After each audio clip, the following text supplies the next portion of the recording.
अस्सलाम वालेकुम। ज़ाद और मुज़म्मिल मेरे दोनों भाई यार ਜਿਹੜਾ ਸਾਡਾ ਥਿਊਰਮ ਹੈ ਨਾ ਇਹਦੇ 'ਚ ਨਾ ਸਟੇਟਮੈਂਟ ज़रा पढ़ो। ये कह रहा है कि F is monotonic function then show that the F is Riemann integrable on A comma B. यानी कि मोनोटोनिक ए कॉमा बी ਦੇ ਵਿੱਚ मोनोटोनिक ਆ ਤੇ ਰਿਮਨ ਇੰਟੀਗ੍ਰੇਬਲ ਵੀ ਅਸੀਂ ਪ੍ਰੂਵ ਕਰਨਾ ए ਕॉमा बी ਦੇ ਵਿੱਚ। ਠੀਕ ਹੈ, ਤੇ ਸਭ ਤੋਂ ਪਹਿਲੇ ਨਾ ਮੋਨੋਟੋਨਿਕ ਸਮਝਦੇ ਹਾਂ। ਮੋਨੋਟੋਨਿਕ ਕੀ ਹੁੰਦਾ? ਮੋਨੋਟੋਨਿਕ ਇਨਕਰੀਜ਼ਿੰਗ ਦੋ ਤਰ੍ਹਾਂ ਦੇ ਹੁੰਦੇ, ਇਨਕਰੀਜ਼ਿੰਗ ਤੇ ਡਿਕਰੀਜ਼ਿੰਗ। अगर मोनोटोनिक इंक्रीजिंग की गल करते ना वो इस तरह वा कि ए कॉमा बी इंटरवल वो दरम्यान असी मतलब पहले हमने ए वैल्यू पुट की तो फंक्शनल वैल्यू कुछ फंक्शनल वैल्यू आ गई उसकी। ठीक है, इसी तरह आगे ए से कोई अगला नंबर, मिसाल के तौर पर मैं 1,2 लेता हूँ, ए कॉमा बी की जगह 1,2 लेता हूँ, तो 1 से अगला कोई 1.5 या 1.2 होगा। वो नंबर पुट करें जो पिछला 1 के ऊपर जो हमने फंक्शन वैल्यू आई है, अगर इंक्रीजिंग होगा तो वो उससे अगले नंबर पर हमारे पास वो बड़ा आएगा आंसर उसका, यानी ग्रेटर आएगा। तो इसी तरह आगे फर्दर नेक्स्ट हम पुट करते जाएंगे तो फंक्शनल वैल्यू जो है वो ग्रेटर आई जाएगी। इक्वालिटी कभी भी नहीं आएगी, क्योंकि ये स्ट्रिक्टली इंक्रीजिंग का मतलब होता है कि इंक्रीज ही होता जा रहा है, कहीं जाकर ये रुकेगा नहीं। ठीक है, तो इसे कहते हैं मोनोटोनिक इंक्रीजिंग। और मोनोटोनिक डिक्रीजिंग फंक्शन वो होता है, इसका उलट केस है कि उसमें इक्वालिटी बदल दी जाएगी, यानी जो अगली टर्म वो छोटा आंसर देगी, इसी तरह और नेक्स्ट अगली टर्म भी छोटा आंसर देती जाएगी। ठीक है, तो ये है जी मोनोटोनिक इंक्रीजिंग और डिक्रीजिंग। तो इसके दो केस बनते हैं, एक मोनोटोनिक इंक्रीजिंग फंक्शन है और दूसरा मोनोटोनिक डिक्रीजिंग फंक्शन है। ठीक है जी। अच्छा, हमने प्रूव ये करना है कि जो एफ है वो रिमन इंटीग्रेबल है on A comma B. Riemann integrable prove करने के लिए हमारे पास दो टेक्निक होती हैं।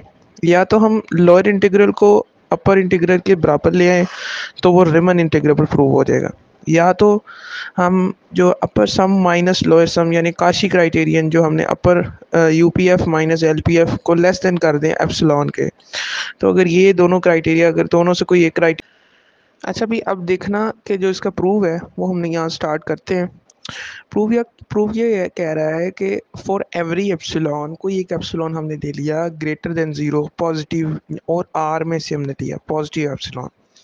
तो इस लिहाज से अगर ये चीज़ है तो हमारे पास एक पार्टीशन एग्जिस्ट करती है ए कोमा बी की। यानी ए कोमा बी को इंटरवल मान लो, यानी 1 से 2 को इंटरवल मान लिया, तो मैंने उसकी ना एन पार्टीशन कर दी, यानी उसमें से सब इंटरवल्स को नेस्टेड इंटरवल्स मैंने निकाल लिए। और सच डैट कि इस तरह के norm of partition is less than the epsilon over F of B minus F of A. अच्छा, ये चीज़ मैंने अब क्यों चूज़ की है, ये इनक्वालिटी, ये भी एंड पे जाके हमें फ़ायदा देगी कि जब हम एंड पे इसका प्रूव एग्जिट करेंगे, ख़त्म करेंगे, तो उसके अंदर हमारे पास ये चीज़ें एप्सिलॉन पर आने के लिए F of B minus F of A ये कैंसिल आउट हो जाएगा। ठीक है, ये F of B minus F of A epsilon over f of b minus f of a is greater than the norm of partition of v। ये हमने क्यों लिया, क्योंकि ये बाद में फिर हमें इसका फ़ायदा होगा कि जब हम इसको प्रूव करेंगे U P F minus L P F is less than epsilon, तो इस चीज़ में हमें फ़ायदा देगा। अच्छा, अब ये नॉर्म ऑफ पार्टीशन क्या होता है? पार्टीशन का मतलब है कि हमने जितने भी इंटरवल्स हैं उन सब की लेंथ लेनी है। मिसाल के तौर पर मैं यहाँ ग्राफ में आपको नज़र आ रहा होगा कि ए से x1 तक, तो ए जो है वो x0 है, तो इस ए से x1 तक जो इंटरवल है इसकी जो लेंथ क्या होगी, x1 माइनस x0। ठीक है, इस तरह अगले इंटरवल की x0 x2 माइनस x1।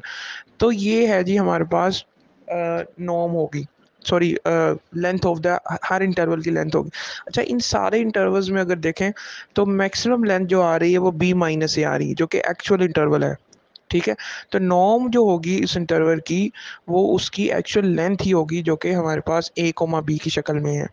ठीक है, maximum length of a comma b. तो ए कोमा बी की मैक्सिमम लेंथ क्या है, वो यही होगी जो कि बी माइनस है। ठीक है, अब इस लिहाज से ना एक बात ज़हन में आती है कि या तो हम एक इनक्वालिटी बना सकते हैं जिसमें डेल्टा एक्स आई के जो हर इंटरवल की लेंथ है सब इंटरवल की, तो वो तो या तो वो लेस होगी या तो इक्वल भी हो सकती है। यहाँ पर एक मिस्टेक मैं थोड़ी सी की थी, यहाँ पर इक्वल का साइन भी आएगा। तो इक्वल भला क्यों आएगा, क्योंकि हमें नहीं पता कि वो इंटरवल कौन सा हम ले रहे हैं। वो पॉसिबिलिटी है या तो वो पूरा ए बी इंटरवल भी हो, या तो वो पूरा, या कोई छोटा इंटरवल भी हो। तो मैक्सिमम लेंथ क्या है, जो कि ए बी है, तो वो डेल्टा एक्स आई जो है वो लेस देन क्या होगा, part less than equal to partition norm of partition of P. ठीक है, अब नेक्स्ट आगे ना हम डिफाइन कर लेते हैं जो कि हमारे पास एम आई है और स्मॉल एम आई है। एम आई क्या है? इस ग्राफ के ऊपर अगर आप देखें तो हर इंटरवल में, यानी कि एक्स नॉट से लेकर एक्स वन तक कोई इंटरवल आप मानते हैं, तो इसमें एम आई जो है वो एक्स वन के ऊपर आ रहा है, ठीक है। और इसी तरह जब अगले इंटरवल में जाएंगे तो एम आई जो एक्स टू के ऊपर आ रहा है। एम आई कहते हैं कि जो अपर बॉन्ड है, ठीक है, उसका अपर बॉन्ड। अच्छा देखिए भी, अगर एम आई उसका अपर बॉन्ड है तो अगले इंटरवल का अपर बॉन्ड क्या होगा? जो कि एक्स टू होगा, एफ ऑफ एक्स टू, यानी एक्स टू के ऊपर जो उसकी फंक्शनल वैल्यू होगी। तो इस लिहाज से हमने ना एम आई को एक सेट डिफाइन किया जो कि एफ ऑफ एक्स, और एक्स जो है वो उस एक इंटरवल आईएथ इंटरवल में बिलोंग कर रहा है जो कि x I minus one in general हमने मान लिया, जो कि एक्स नोड और एक्स वन हमने कहा था। और सबको एक इन जनरल शो कर दिया कि एक्स अगर उसमें से बिलोंग करता है तो एम आई जो होगा वो सुप्रीमम होगा उस सेट का, ठीक है।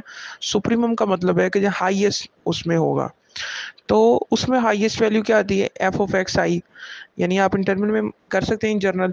तो और इसी तरह आगे स्मॉल एम आई की शक्ल में अगर आप देखें तो स्मॉल एम आई जो है वो हमारे पास एक सेट डिफाइन करते हैं जो कि इन्फिमम होगा उसी उसी तरह, यानी कि उसमें जो पिछला नंबर होगा एक्स आई माइनस वन, तो उस पर फंक्शनल वैल्यू जो होगी F of x I minus one, ठीक है। इसी तरह आगे फिर अपर और लोअर सम की जो डेफिनेशन है समीशन के लिहाज से, वो जो हमें पता है कि समीशन एम कैपिटल एम आई डेल्टा एक्स आई और इसी तरह स्मॉल एम आई डेल्टा एक्स आई वो लोअर सम की है पार्टीशन, उस पर्टिकुलर पार्टीशन के ऊपर जो कि हमने ऊपर डिफाइन की। अच्छा दूसरी बात ये है कि अगर हमारे पास ये चीज़ें हैं तो हम उसका डिफरेंस ले सकते हैं, क्योंकि हमने प्रूव भी यही करना है ना कि यूपीएफ माइनस एलपीएफ जो है वो लेस देन एप्सिलॉन है, तो उसका डिफरेंस को हम प्रूव करेंगे लेस देन एप्सिलॉन। उसका डिफरेंस अगर लें तो हमारे पास जो बनेगा वो बनेगा समीशन कॉमन में आएगा एम कैपिटल एम आई माइनस स्मॉल एम आई और डेल्टा एक्स आई। अब देखो भी हमने जो ऊपर चीज़ें बनाई थी उसका फ़ायदा अब हमें होगा।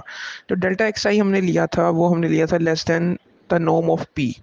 तो अब हम उसको अगर डेल्टा एक्स आई की जगह नॉर्म ऑफ पी लिखते हैं तो उसमें लेस देन इक्वल टू का साइन आएगा, क्योंकि इक्वल भी हो सकता है, ठीक है। तो वो चीज़ आ जाएगी। अच्छा उसके बाद हमने ये भी प्रूव किया कि जो डेल्टा एक्स आई है, सॉरी जो नॉर्म ऑफ पी है पार्टीशन, वो हमारे पास होती है less than epsilon over F of B minus, उसको पुट कर देंगे फिर वहाँ पर इक्वलिटी लेस देन इक्वल की जगह सिर्फ लेस देन आ जाएगा, ठीक है।